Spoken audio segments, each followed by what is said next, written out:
First of all, thank you all for being here tonight for our first monthly masterclass. Josh is actually going to be teaching this evening, and I'll be doing some support in the chat room and helping him out with questions, etc.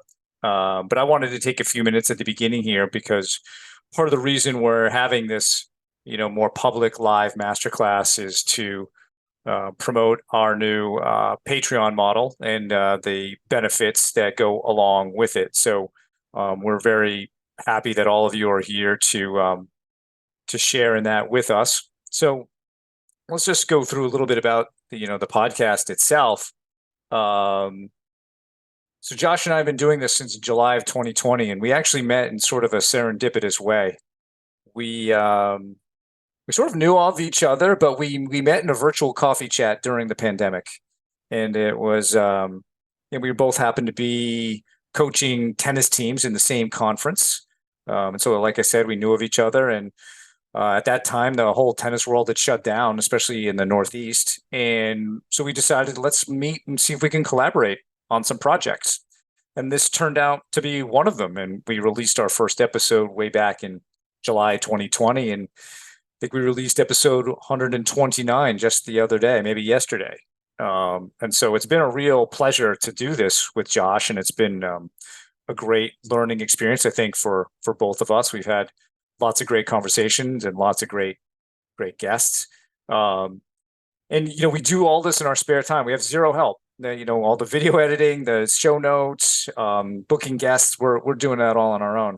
But we love to do it. And now what we're proposing to do is actually provide more benefits to those of you who want to help support the podcast. So let me just quickly show you some of the benefits that Josh and I are looking to provide. And I'm sure we'll actually do more and more as the years go along. But we're now providing transcripts, really rough transcripts of all of our episodes. So those are getting posted to Patreon. We're going to offer a quarterly book club discussion, and we'll offer a very sort of basic framework for us to talk about it. And these will be a combination of some tennis classics, as well as maybe books that Josh and I are reading currently that we're really excited to share with all of you. And then master classes. So this is really the first one of those where we can go in depth on specific topics. And I think these classes really will be great for not only players, but coaches and even sports psych professionals who perhaps are working with tennis players and don't have as much background in the tennis space. And as I said, we'll probably add even more benefits to this current list. So we have at present 3 tiers to our support model. So the first tier is what we're calling our fan tier, basically $3 per month, and that tier is going to have access to all episode transcripts. And we have a lot of people at this tier already, and we're super supportive of them helping us out and really just supporting the podcast and being there for us. The next level is what we're calling the supporter level, and that's $7 per month. And with that, you'll get access to all the episode transcripts. You can participate in the quarterly book club, and you'll get 2 live masterclasses per year. Now, for 2023, I think it'll actually work out to be 3. So since this one's available to the public, we're going to give you 2 more, and most likely those will be June and December. So we'll kind of schedule them 6 months apart. And then our champion tier is at $20 per month, where you get all of the other benefits, but you'll get access to these monthly classes. And so, like we said, we're hoping to go really in depth on these classes so that you get a lot out of it. And if you think about it, $20 per month for all of these things, including an in-depth masterclass, is a fairly good value. So if you're interested in supporting, and even if you're not, that's okay. But if you are interested in supporting us on the podcast, you can go to this webpage, and I'll put it in the chat as well. But it's patreon.com/tennisiqpodcast/membership. And you can choose the level of support that works for you. We appreciate anything. And even if you choose not to, but you continue to listen to the podcast, that's wonderful too. Because I know when Josh and I first started it, I think just his dad was the only person really listening. And, that was great. We had somebody. But it's really grown. to, now we have an audience of almost 2,000 people per episode. So, so any level of support that you can provide is great. And of course you can cancel at any time, and so it's super easy to do that. Just to give you a preview of some of the things that are coming up. So we're going to have our masterclass in May on May 30th. We'll do that at 8 Eastern time. And I'm going to run a workshop for that one about creating a what we call a performance profile. So it's a workshop. This is one where you'll actually do some work. If you want to share some of your work in the class, that's great, but you don't have to. But, we'll provide some worksheets and things for you to go through. And again, if you're a coach or a sports psych professional, it's great stuff to do with your teams. Our quarterly book club, the first one will be in June, and we're going to start with a classic, The Inner Game of Tennis. Even if you've read it, come and talk to us about it and see how we can apply that. And then our June masterclass is going to be on post-performance routines. Josh is going to run that one. That one's on June 22nd at 8 p.m. So just to give you a preview of some of the things that are coming up for us. Okay. So again, we appreciate your support. We thank you so much for being here today. I'm going to turn it over to Josh in just a moment, but before we do, just some logistical things. If you have questions about the Patreon stuff, just put it in the chat. I'll be monitoring the chat and working through that as Josh is running the presentation. If you have questions during the presentation, feel free to put those in the chat as well. So we don't want you to forget that. And I'll help moderate that at the end. And then if you want to do some live questions at the end, we'll just ask you to use the raise your hand feature in reactions, or just note something in the chat that you have a question and we can call on you at that point. Okay. So Josh, with that, I'll stop sharing and allow you to take over. I want to give Olivia a shout out, who is on the presentation, or who's here tonight, and she helped a little bit with the more than a little bit with the design. So thank you for that. All right, so we're going to be talking a little bit today about how to develop your own in-between points routine, and this is something we've talked about this in some of our past episodes, but I think this will give us a chance to dive a little bit deeper into this topic. So one thing I would say is, feel free to take notes if you're a player of any level, or a coach, or if this is, just interesting for you, feel free to take some notes. And there will also be some chances to jump in and to add your input. And you can certainly do that in the chat, as Brian mentioned, and Brian will be moderating the chat. And I don't think I'll really be able to see much of that. So Brian, feel free to stop me as I'm going, and happy to answer questions as I'm going. And we can also open it up for a Q&A at the end. And we would definitely love to hear from as many of you as possible. So we're going to start with a question. And the question is, what is the benefit of you using routines? And this could be, you could answer this different ways. This could be the benefit of using routines in tennis. This could be the benefit of other sorts of routines. But yeah, what is the benefit? So feel free to share in the chat. You can also turn yourself off mute if you want to answer that way. And share your thoughts. We'll see who's the first person to respond here.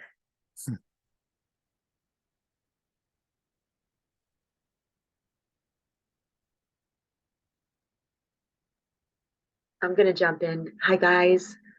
How are you? Kristen.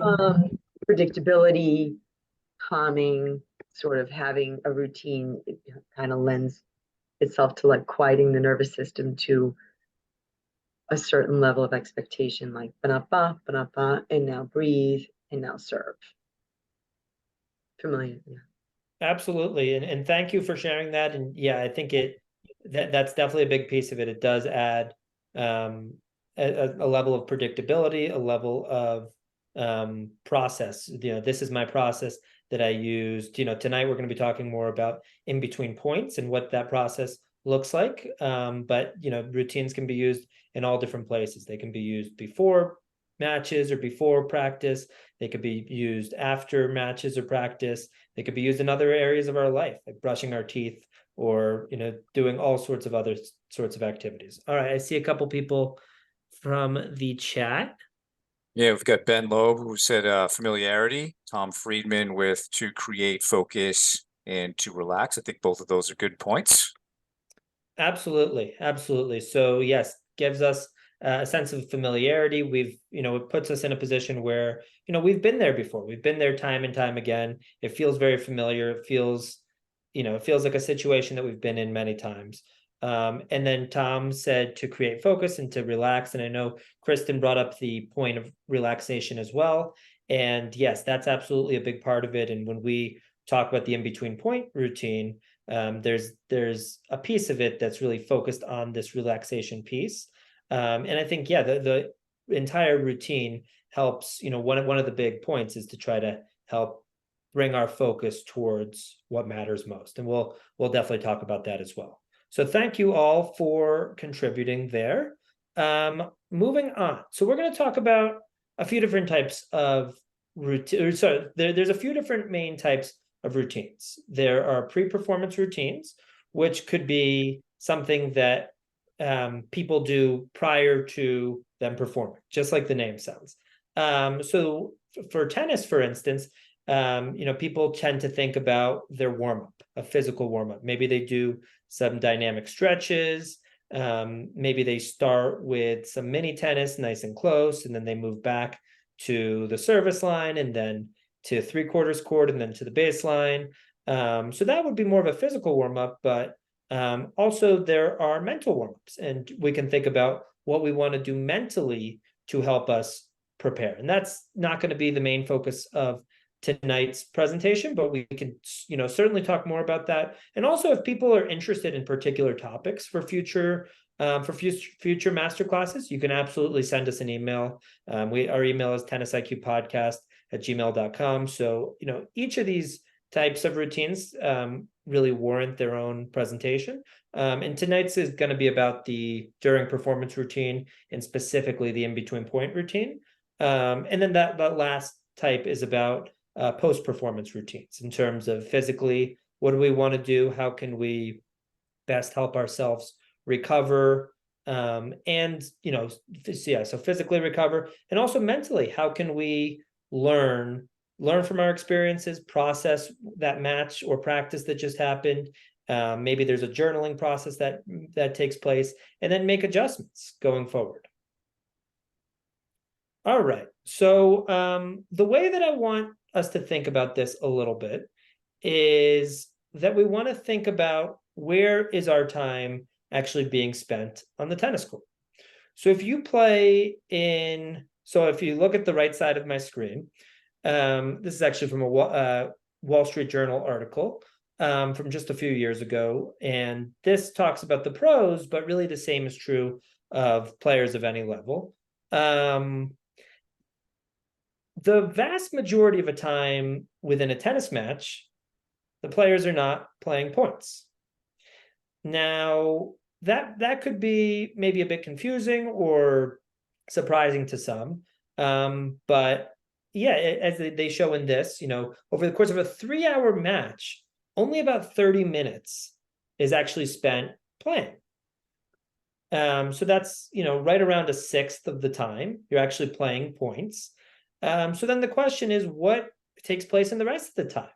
And, I think somebody might say, oh, well, these are the pros. They have the best, serves, the best aggressive play in the world. And sure, that is true. But players of any level, junior players, USTA, adult league players, college players, whatever it is, the numbers are relatively similar. Yes, it might be a little bit more for maybe certain types of players. Maybe players are playing longer rallies, but still the point is that the vast majority of your time on a tennis court is in between point, takes place when you're not actually in a point.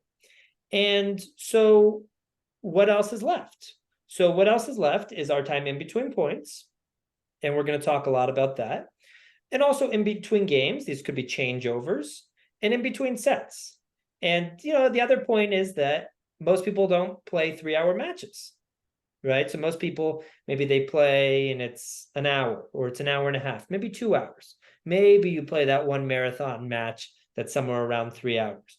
But the point is, if 30 minutes is the amount of total play time for a 3-hour match, maybe you're actually playing 15, 20 minutes within your 2 or 3 set match. That's an hour, hour and a half. So how are you spending the rest of that time? Now, I think from my experience and from talking to different types of tennis players about their self-talk, about their routines, a lot of players, without necessarily being intentional about how they spend this time, they tend to spend it in a pretty counterproductive way. They can be negative with themselves. They could be very, self-critical in terms of how they talk with themselves. A lot of them are very focused on their score and the result and what that result might mean. Does this mean that we're going to, is this going to improve our ranking or our UTR rating? Is this going to hurt it?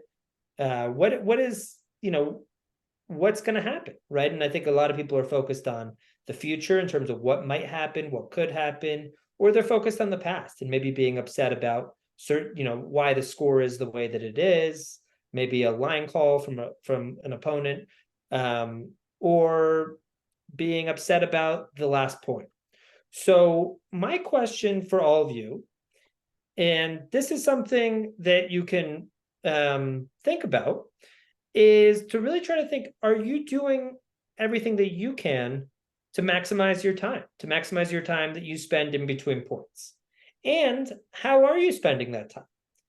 Are you criticizing yourself? Are you maybe criticizing your opponent? Are you negative in some other way? Or are you trying to intentionally spend that time in a way where you're helping yourself, put that last point behind you, reset, and really try to prepare for the next point?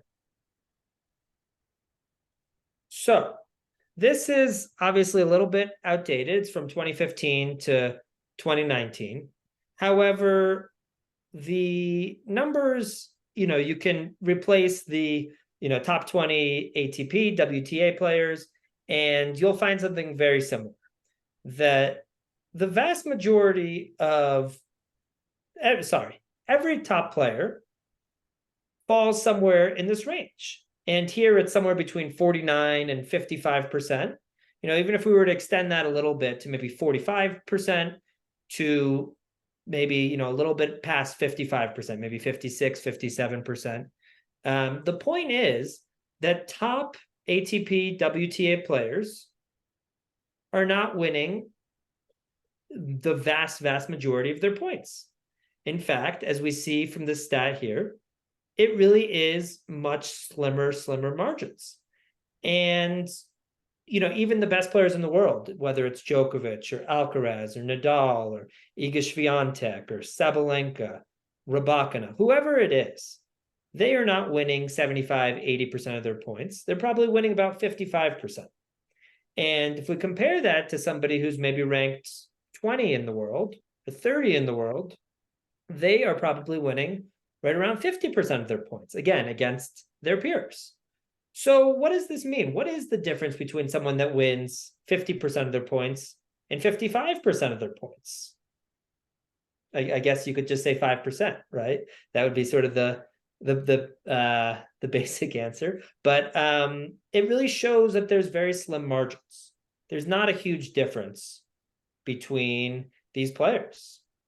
And I would ask whoever's here, whatever level you play at. You might play at the 3.0 level or the 3.5, 4.0, 4.5 level of USTA leagues, or high school or college or whatever it is. But the statistics really are similar at any level. And the point is that since the margins are so slim between people of within a level, that it really shows the importance of being ready for each point that we play, making sure that we're not distracted by something that happened last point or something that happened 10 minutes ago, that we're ready to go for the next point. So we're going to do a little poll here. And I think Oh, there we go. I like how that just popped up. Thank you, Brian. You're Um, welcome. so we're going to do a poll, and if you could please answer, and even if it's been a while since you've played tennis, try to answer from maybe the last time when you played. But how often are you fully ready to play that next point? Is it maybe 25% or a bit more than 25%? Is it 50%? Maybe 75%, 90%? I would guess that nobody's really quite at 100%, which is why it's not listed as one of the options. And I already see some responses coming in here. And thank you for that. But yeah, try to answer if possible. How often are you fully ready, fully prepared to play in that next point? All right, I see 9 responses so far. One person who is ready at least 90% of the time, and everybody else, 9 out of 10, who maybe they're at 75%, or maybe they're at 50 or 25, but less than that 90%. So that's interesting. That's very interesting. And I wanted to ask the chat, so feel free to respond in the chat here. If you're not ready to play in the next point, what are you focused on, or what's holding you back from that? So feel free to respond in the chat.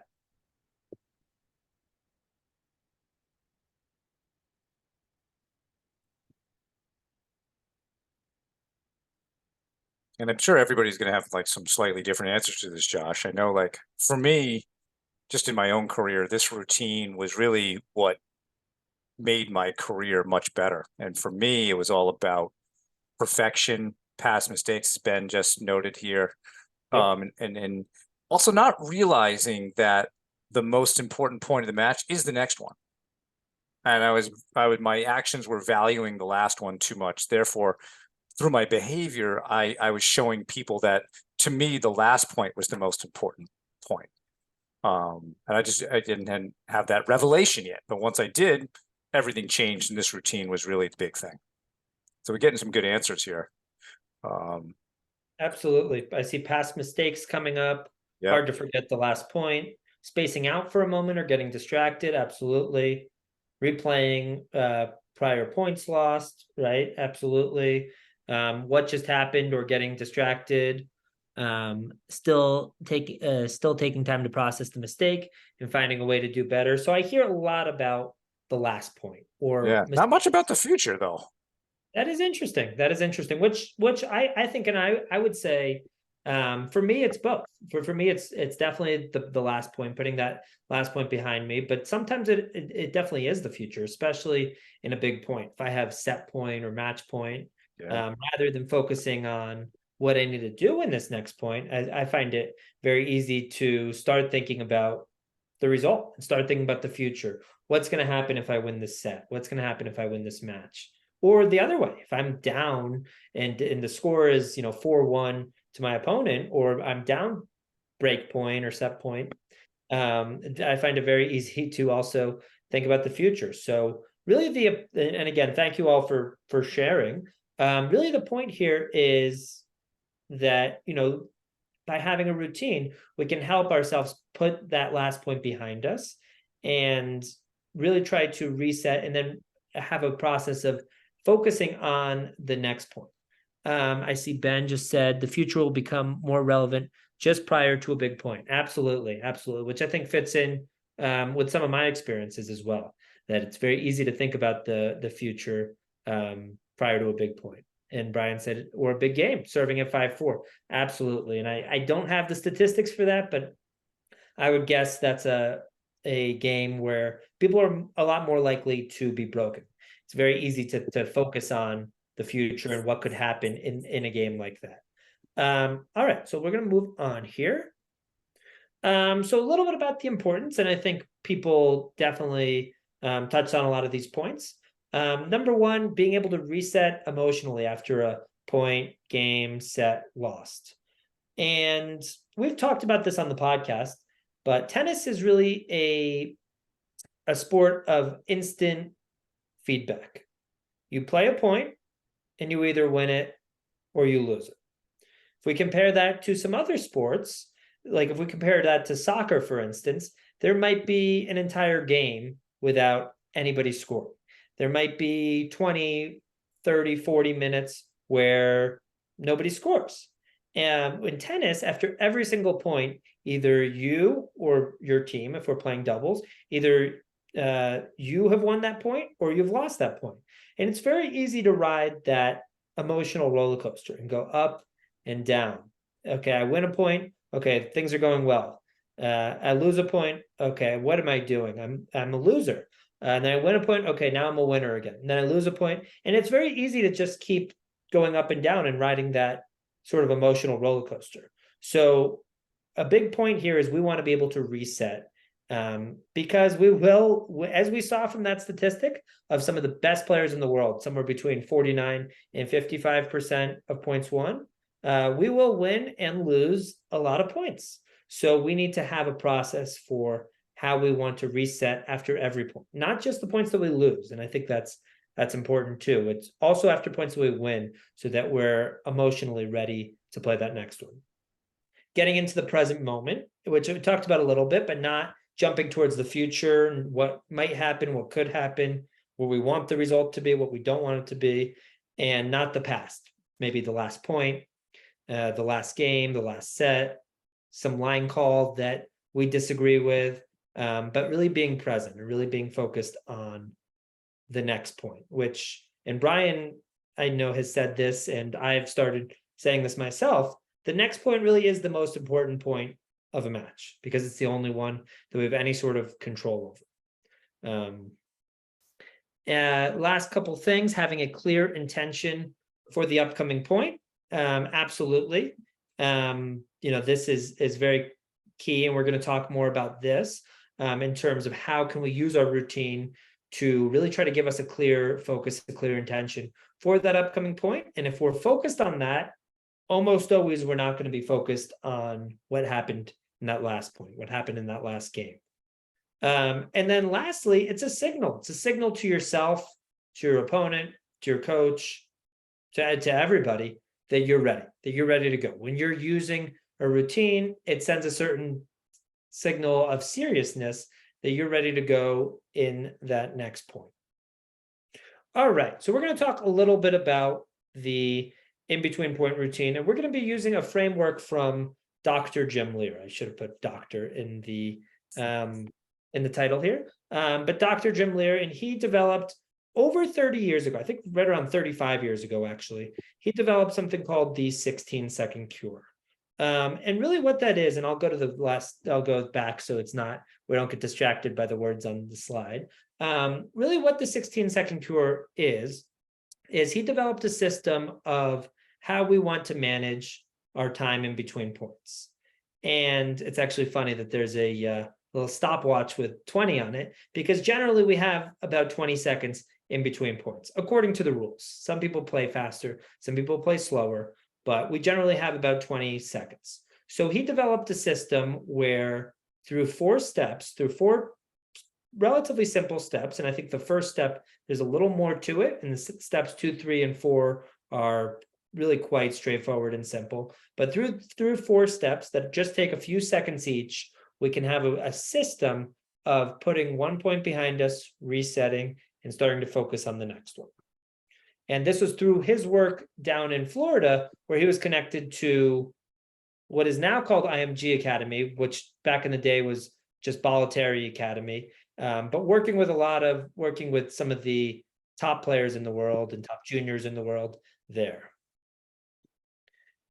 So we're going to talk a little bit about this framework. So step 1 is a positive response. So what does that mean? So we played that last point. As we talked about, that point either went our way or it didn't. We either won it or we lost it. And what do we want to do? We want to make sure we have a positive response to that last point. Now, that doesn't necessarily mean we're so pumped up and we're going to say, come on, or vamos. Instead, it's going to look a little bit different. So this first step, there's a mental piece and a physical piece. So for the mental piece, we want to just review what happened in that last point non-judgmentally. And that non-judgmental piece is really important here. So for tennis players, for people, it's very easy to review what happened and sort of see it through our own eyes, put our own sort of spin on it. And what I mean by that is if we, let's say we hit a backhand into the net.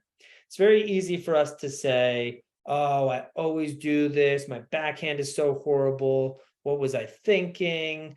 Things like that. And I think for anyone who's spent time in a tennis court, I would guess that they have talked to themselves in some sort of similar way. So instead of that, instead of putting our own sort of spin on it, viewing it with such emotion, can we review what happened in that last point non-judgmentally? Can we more just observe or notice what took place in that last point as if it hadn't actually happened to us? So if we were watching from the stands, if we were watching on TV, what would we have said? Okay, maybe somebody missed that backhand into the net. Maybe they didn't set their feet. Maybe it was a really tough shot and they were on the run. So can we instead just notice what happened? Maybe I didn't set up early enough. Maybe my feet weren't set. Maybe it was the decision making and I shouldn't have gone for that shot. But can we just notice what happened without putting all the emotion and our own sort of spin on it? So that's the mental piece. Let's just notice what happened. And once we notice it, then we can learn from it. Then we can make adjustments. So that's the mental piece. The physical piece is we want to walk away. We want to walk away from the scene of the crime. We want to walk away from where the point ended. And generally, that means, walking away, past the baseline. If we're at the baseline, the point ended, well, we might have to pick up the ball, and that's a different story, but we don't want to stay where we are. So we can walk back behind the baseline, towards the curtain, towards the fence, and we want to do that in a specific way, not just any way of walking. We want to walk with positive body language. And I think it's important also to clarify what exactly is meant here. We're not talking, when I see more negative body language, and you might be able to see it on someone's face, but you often see somebody sort of slumped over and their shoulders are down and their head's down. So instead of that, can we keep our head back? Can we keep our shoulders back? Can we keep our head up? Can we walk with positive body language? And one thing that we can do during this time too, is we can transfer our racket over to our non-dominant hand. And what this does is it really sends ourselves a physical signal to move on. Okay, I'm transferring my racket. I'm really trying to move on from that last point. And the reason why I put these two photos of Frances Tiafoe and Rafael Nadal, and for whoever watches a lot of pro tennis, you probably notice that Frances Tiafoe is not left-handed and Rafael Nadal does not play right-handed. However, their rackets are in those hands. And so you can see them doing this in between points, right? During this time in between points, they're transferring that racket. And just like we talked about with routines in general, this is something they've done over and over again. This isn't something that, okay, maybe I'm just going to use this on a big point, or I'm just going to use this in a certain match. This is something that they try to do as much as possible and try to make it, they try to use it every single point.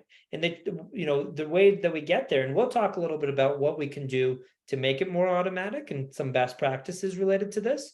But, you want to be using this in practices. You want to be using this when you are up 6-0, 5-0, when you're down 6-0, 5-0. If you just wait for a big point to use it, unfortunately, at least from my experience, it won't be accessible. So the more that you can make it automatic, the more often that you can use it, the easier it is to use it regularly. So anyways, we'll get a little bit more to that, to best practices. But this is step one. And as I said, in my opinion, step one, there's a little more to it. Steps 2, 3, and 4 is a little more straightforward.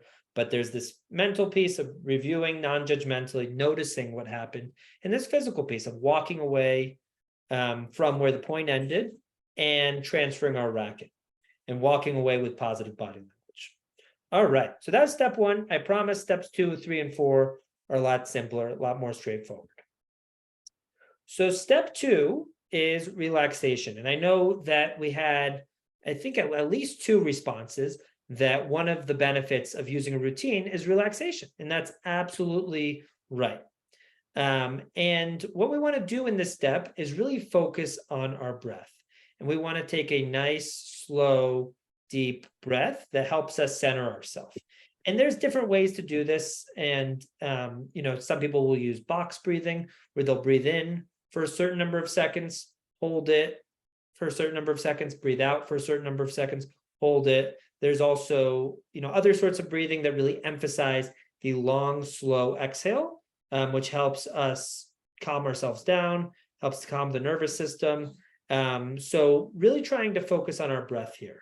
And a way that I also like to think about this routine, which I think is slightly different maybe than how it's presented in some other places, is actually trying to break it down into past, present, and future. In the first step, which as we talked about is definitely challenging, the last point just ended, we want to make sure we have a positive response from that last point. So we're really still in the past. We're making sure that we're recovering from that past point in a really positive way. And then step 2, we're more in the present. We're using our breath to bring us to the present moment and to relax us. And we're really trying to use our breath intentionally. And it can help us relax both physically and mentally, but we want to make sure we're doing this in a systematic way. So breathing in through our nose, slowly breathing out through our mouth. And we can also go to the strings during this point. And you see Maria Sharapova, she's an example that a lot of people will use because she is famous for going to her strings in between points, playing with them. And you'll see a lot of players doing this. So this is definitely the period of time where we want to be relaxing, resetting, and really recover. We've already recovered from that last point, and we're trying to come back to the present moment. So that's step 2. Step 3 is we want to prepare. And we want to do that by now starting to walk towards the baseline. So again, we're probably towards the back fence, towards the back curtain if we play indoor tennis. And now we want to walk back towards the baseline, which is obviously where we're going to be serving or returning from. And we want to do that. We want to really try to plan out the next point. And that doesn't mean that we're planning out a 15, 20 shot rally. No, we want to plan out, we can't control that. We don't know whether it's going to be a long point, a shorter point, but what we can control is how the point starts.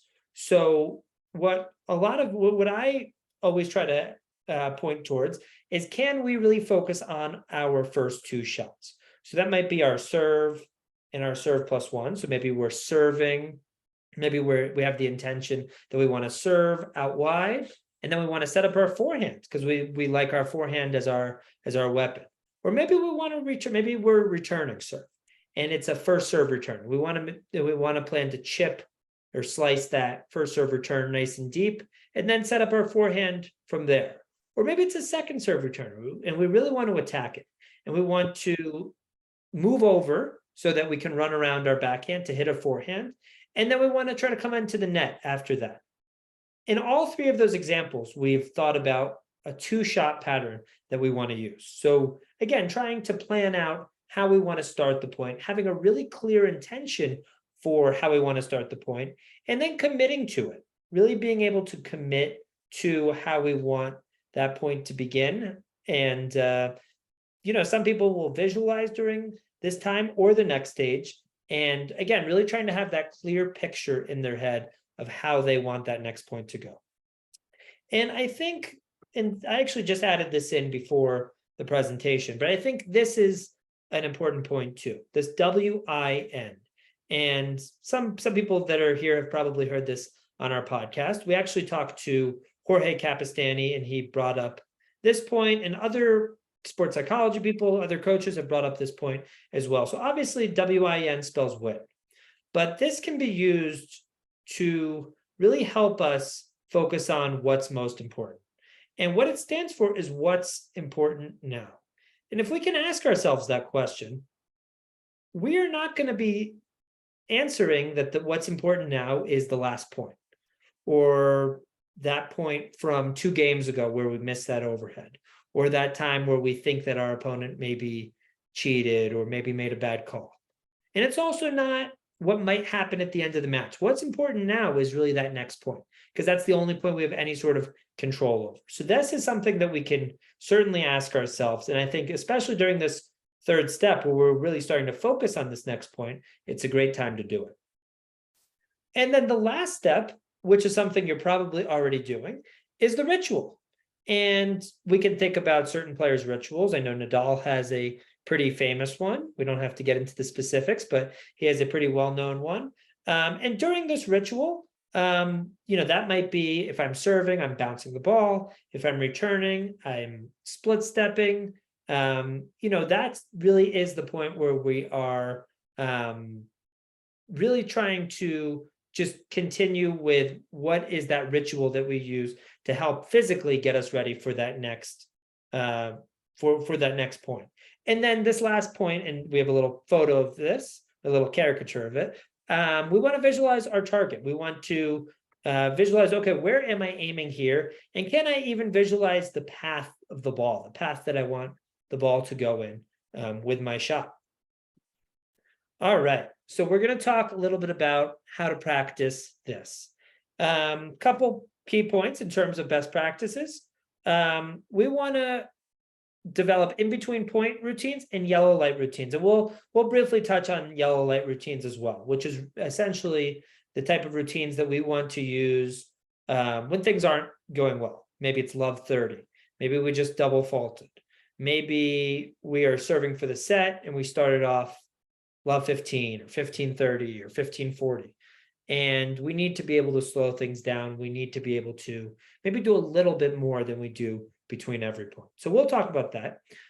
We want to make sure we dedicate a portion of our practice to trying to really develop our routines and maybe even discussing it. Maybe you can talk about that with your coach. Maybe you can talk about that with other people that you play with. If you play doubles, talk about it with your doubles partner.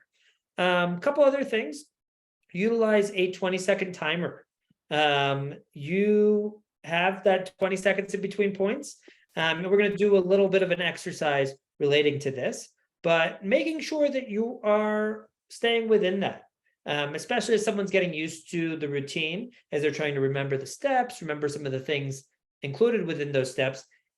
Sometimes people will spend more than 20 seconds, which you, again, according to the rules, you can't do. So trying to make sure that you're sticking within those 20 seconds. And however you practice that, whether that's on court, whether that's at home in terms of visualization, can you use a timer to make sure that you're actually sticking to that 20-second period of time? You can also take video of yourself in practice, in matches, and really try to pay attention to what are you doing in between points. What does that look like? Are you throwing your hands down in frustration? Are you looking up to the sky, asking why you missed that last shot? Or can you actually see yourself on video going through the steps, transferring your racket, taking a deep breath, walking to the back fence, walking to the back curtain? I see a question from Ben, which I can actually answer now. Do you always visualize in your pre-point routine the serve or return of serve +1, or sometimes just the serve or the return? I think it's up to you. I find it's helpful to focus on the first two shots. I find that when people are just focused maybe on that first shot, that serve, or just the return of serve, that they're not necessarily always ready for that next shot.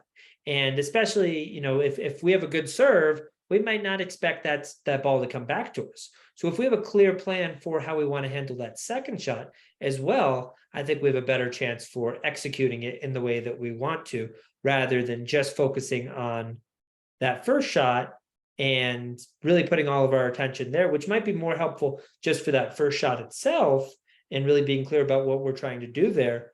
But then I would say that we might not be as ready for the rest of the point and for that next shot. Thank you for that, Ben. And then lastly, visualize. Yeah, was someone going to jump in? Yeah, it's Ben. Hey, Ben. Hey, I was just thinking through this kind of in my head that if you're the server, you might I agree with you. I like the serve or return +1, but I thought you said earlier that some people might just go with the serve or the return to keep it more simple, but that's why I wanted to get clarification. But now I'm just thinking out loud here that the serve +1, because a lot of people are going to want to hit an effective first serve and edge and hit a forehand. But on the return of serve +1, you don't really know where they're going to hit that next ball.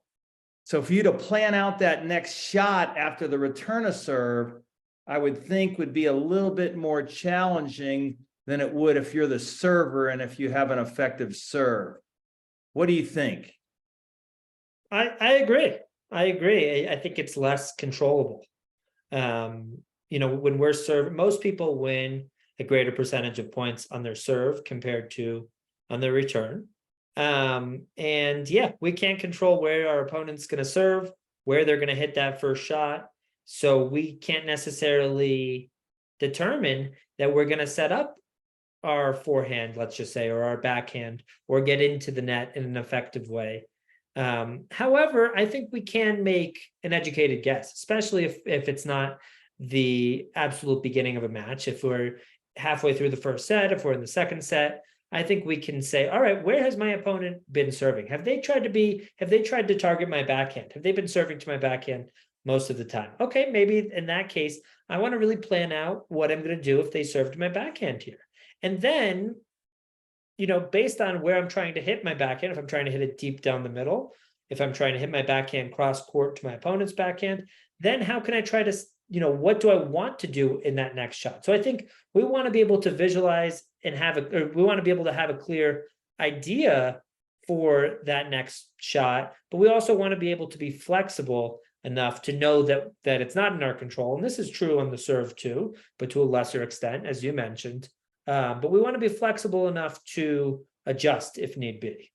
So again, thank you for that. And I agree. The return of serve is less controllable. We can't necessarily determine what's going to happen, but we can commit. We can commit to it. And Brian, I see, is talking about, committing to hitting that next ball cross court, whether that is a forehand or backhand, whether we're in a more offensive or defensive situation. And trying to target their non-dominant stroke. Absolutely. So we're going to try a little bit of an exercise here. And as you can see, the first thing we're going to try is trying to rehearse yourself going through these 4 steps after a point that you won. And then, might be a little tougher, maybe a little more emotional and challenging. We're going to practice doing the same thing after a point that you lost. And just one little tip, and again, this is not the point of this presentation is not mainly about visualization, but it's definitely a topic that warrants its own masterclass, its own presentation. Try to incorporate your senses and emotions. So try to think, okay, what sorts of senses would I be experiencing? Not just whoops. I see from Kristen, love this, going to mention a lot of these points with my team tomorrow. Thank you, Kristen. Trying to think about how can we incorporate our senses and our emotions. So I think one of the issues with this word visualization is that we see the first part of this word, visual, and people think about, what am I seeing? Right? I'm seeing myself almost like I'm watching a movie of myself. And that's a piece of it. But I think we really want to get our senses and emotions involved to really make it more vivid, to really make it feel more realistic. And again, happy to answer more questions around this. But instead of just what am I seeing, I'm seeing myself play these points. I'm seeing myself go through my in-between point routine, after one point ends, before the next point starts. What else am I experiencing? What can I really tune in to maybe sounds that I would be experiencing? Maybe I hear the people on the next court over. Maybe I hear birds chirping. What else am I seeing? I'm not just seeing my opponent. I'm not just seeing the ball. Am I seeing other things around me? What am I hearing? What am I feeling? Can I feel the racket in my hand? Can I feel my feet on the ground, especially in between points as we're walking? Can we feel that? Can we feel ourselves taking a deep breath? And then emotions. Taste and smell are always a little tougher, but maybe there's a certain taste of sweat. Maybe it's salty. Maybe there's a certain smell that we experience, especially if you're playing in indoor courts. Maybe there's a certain smell that those indoor courts have. Maybe you're playing outdoors. There's a certain smell that you experience. And then what emotions do you expect, right? Okay, especially after a point won or a point lost, what emotion do you expect right afterwards? And then what sorts of emotions do you want to bring about through your routine? So by incorporating our senses and our emotions, we can make our visualization more vivid, more realistic. All right. So I want us to try this. So if, again, you can have your video on, video off, doesn't really matter. I want you to close your eyes. And first, we're going to practice that we're going to be doing this after a point that you won. And I can talk you through it so that this first time. So I want you to imagine you won the last point. It was a 5-shot rally and you won it.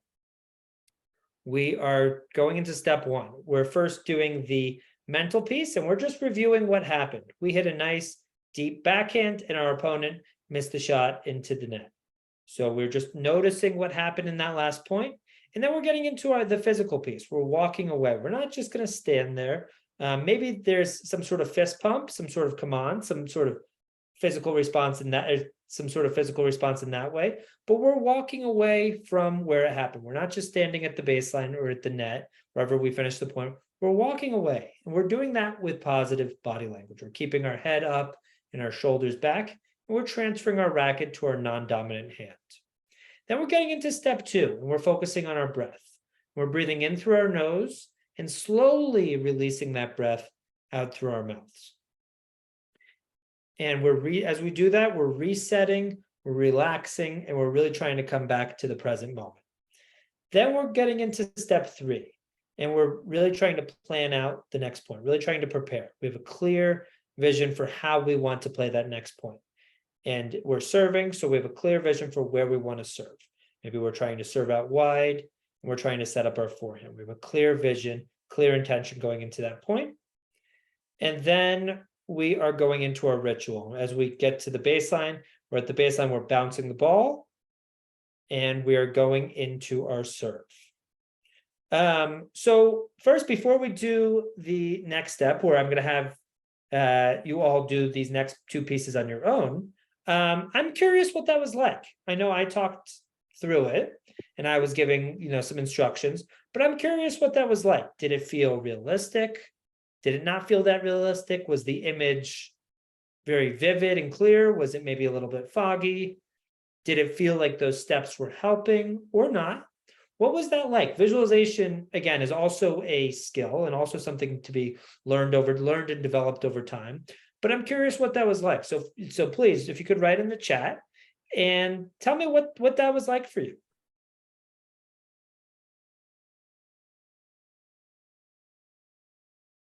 You can also turn your mic on if you want to respond that way.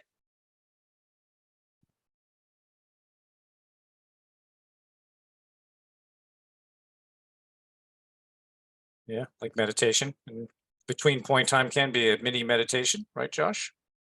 Absolutely. Yeah. Thank you. Thank you, Dad.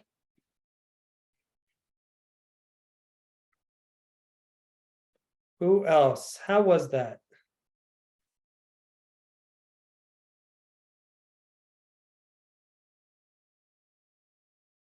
Did it feel, I guess one question, I see a couple other people have responded. Did it feel like having that system of going through those steps was helpful? Did it feel like it maybe was distracting in a certain way? How was that experience for you? Okay, I see a couple other responses. I've only played tennis for a week in high school PE 20 years ago, so it's hard to make it realistic. That makes a lot of sense, Jason, and I'm glad you tried, so thank you. Comforting, okay, that makes a lot of sense too, that would comfort you, especially after Well, that was a 1 point, but especially after a loss point, that would comfort you. But even after a 1 point, that having some sort of system that you go back to would be comforting. Controlled, absolutely.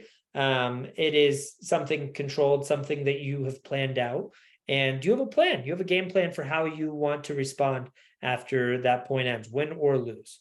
The visualization helps to rehearse how you will handle it. The hard part is on court. You are dealing with real emotion rather than theoretical emotion. That is absolutely true. Tough to make it 100% feel the exact same way without that real emotion. That is true. But yeah, it really is a skill. It really is. The more that we do this, the more real it feels, and the more that it feels like a real emotion rather than a theoretical emotion. But I definitely agree.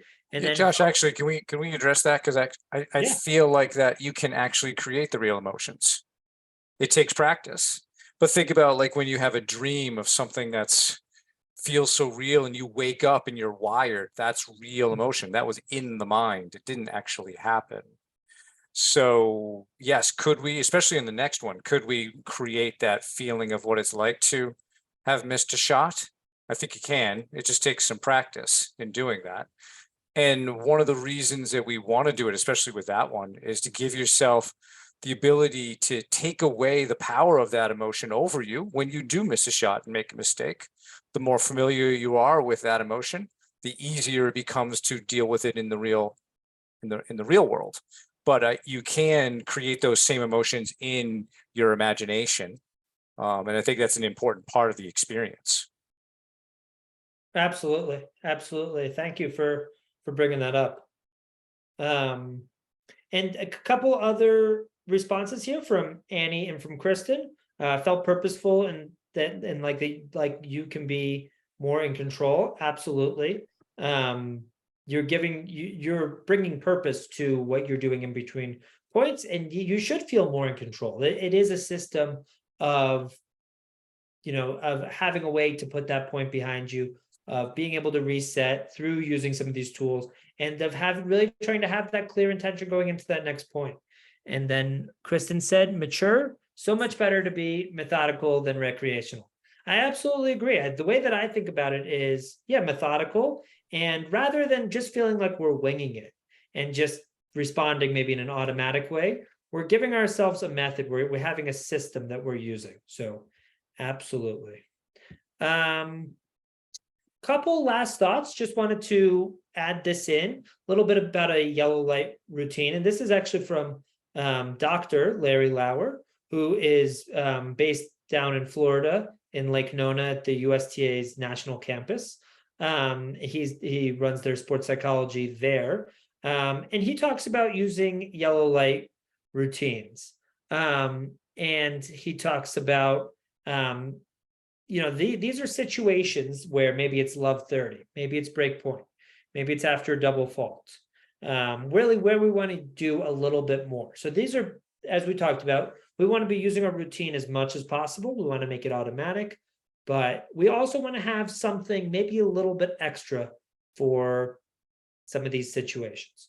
What we want to do here, again, it may look a little different for each person. Maybe some extra deep breaths and reminding yourself to move on. Maybe we're using our towel. That was something I didn't mention earlier, but a lot of people like to go to the towel in between points. And we can use that to help us sort of wipe away that last point, focus, and then really try to refocus on our intention for the next point. And then the last piece here is that this, trial and error. You can figure out what works best for you. It's not a one size fits all approach. And I think also when it comes to routines in general, it doesn't need to be a one size fits all approach. And I actually like to mention that in the beginning. But we want to have a foundation. And I think this can be a really nice foundation. However, there might be something that works for you. There might be a certain phrase, a certain self-talk that you like to use in between points. And so you could absolutely add it to this. You could start there and then add in some of these pieces. So rather than saying this is a one size fits all approach, this is the way to do it. This is a foundation that a lot of players use. You'll see pros use it. You'll see A lot of different people use it. And can you really try to make it your own? Can you play around with it? Can you figure out through trial and error what works best for you? And thank you. And Brian and I really do appreciate you all joining us tonight, taking time out of your days. I know Brian talked a little bit about the podcast and sort of how it started in July of 2020. And yeah, we've just, we've really seen it grow, and we've just really been surprised, and I think humbled in certain ways by the growth, by how many of you have tuned in, how many of you have reached out to us, and we hope that it's brought some value to you. We hope that you've enjoyed it, and it really has been a very educational experience for me. I know I've learned quite a bit from Brian, from both our episodes and outside of that, and we've had some awesome guests, and I've really learned quite a bit from that, and from some awesome questions from some of our listeners, including people that are here in the audience tonight. So just wanted to say thank you for all of that, and we can open it up to questions. And I know we had a number of questions and comments as we went, but I'm sure there may be some other questions at this point. So I'm going to stop sharing in just a second. We also have our email here. You can feel free to reach out to us, tennisiqpodcast@gmail.com. This is a photo that was taken at the International Tennis Hall of Fame in Newport, Rhode Island last year, when Brian and I both actually won awards through USPTA New England. Love that photo of the two of us. And happy to answer any questions at this point. Kristen, Josh, forever. Thank you. can I Yes, actually ask a question? absolutely. Oftentimes when we present this between point routine, it seems like we're presenting it really for a singles player. Many of the people here might play doubles. How might you change it or customize it? What would you suggest to doubles players in terms of managing this time? I think that's a great point. And especially adult players do tend to play more doubles. So I think that's a really great point. I would suggest that players still go through these 4 steps. However, it's going to look a little bit different, because you're not just playing for yourself, you're playing with somebody else. And oftentimes, and this is definitely something that's recommended, players will try to talk with each other in between points. So that could be the really step 2 or step 3 in terms of, all right, let's reset. Maybe it's after a point that's lost. That's really where we need to reset. Maybe that's one partner saying to the other partner, it's all right, don't worry about it after a missed shot.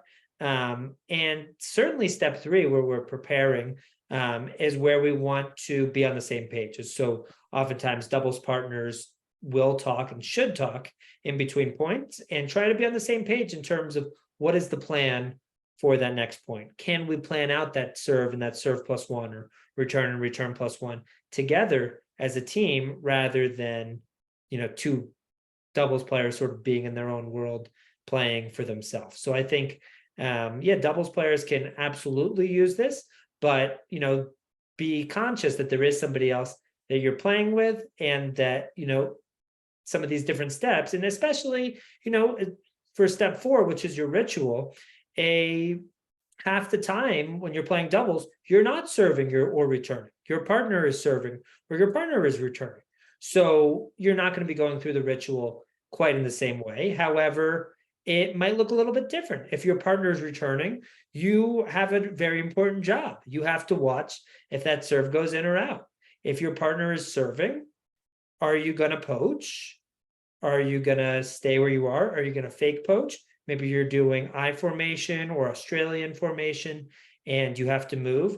So are you ready to do that? Is there some sort of ritual that you have to do when your partner is returning or when your partner is serving? I would say yes. However, it's going to look different from a server or a returner's ritual. Very good. Go ahead. Was that you, Brian? No. I'm gonna stop sharing.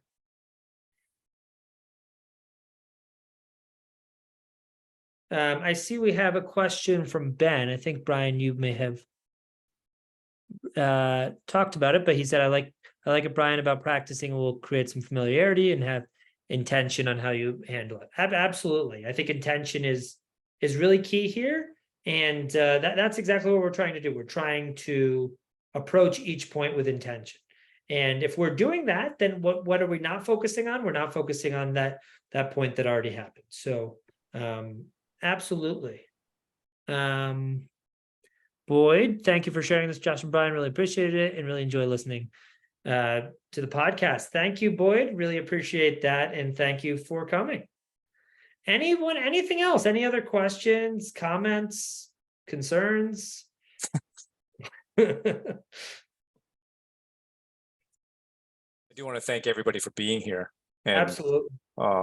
taking the time, on a Wednesday evening to share that with us. And we hope that you got some real value out of this evening. And if you have any feedback you want to share with us, via email, that'd be great. We would really appreciate all of that. And if there are any other questions that we can answer either tonight or in the future, please let us know. Otherwise, I think we can let everybody go. Absolutely. I know we went a little bit past the hour here, and thank you for staying with us. And thanks for joining us. And feel free to reach out via email, and have a great night, everybody.